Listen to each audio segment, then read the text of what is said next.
В ходе проведения комплекса оперативно-розыскных мероприятий на территории Ульяновской области сотрудниками межрайонного отдела номер 5 Управления уголовного розыска был задержан житель Московской области за совершение мошеннических действий с использованием сайта интим-услуг в отношении жителей Удмуртской республики. Общий ущерб от преступной деятельности подозреваемого составил более 300 тысяч рублей.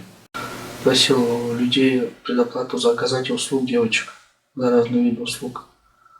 Там любая сумма от 2 до 5 тысяч рублей примерно от часа. Просил оплату, поступала оплата за услугу, то есть предварительная оплата, так как встречи на самом деле нету.